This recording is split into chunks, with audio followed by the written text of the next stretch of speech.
ইউরোপীয় সামরিক জোট ন্যাটোর উপর ক্ষোভ প্রকাশ করলেন মার্কিন president Donald Trump. Iran Israel যুদ্ধের এই সংকটকালীন সময়ে ন্যাটোর কাছ থেকে কোনো কার্যকর সহযোগিতা না পাওয়ায় জোটটির অস্তিত্ব নিয়েই প্রশ্ন তুলেছেন তিনি। বৃহস্পতিবার হোয়াইট হাউসে মন্ত্রিসভার এক বৈঠকে ট্রাম্প ন্যাটোকে একটি কাগজে বাঘ হিসেবে অভিহিত করেন।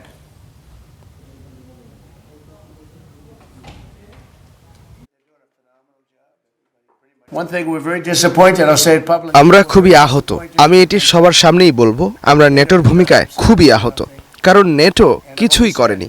আমি 25 বছর আগে নেটোকে কাগজের বাঘ বলেছিলাম। গুরুত্বপূর্ণভাবে বলেছিলাম, আমরা নেটোকে বিপদে সহায়তা করলেও তারা আমাদের পাশে দাঁড়াবে না। তাদের যখন সাহায্য দরকার হয়েছে, আমরা সব সময় পাশে ছিলাম। একবার ভেবে দেখুন, আমরা রাশিয়ার কাছ থেকে ইউরোপকে রক্ষা করি।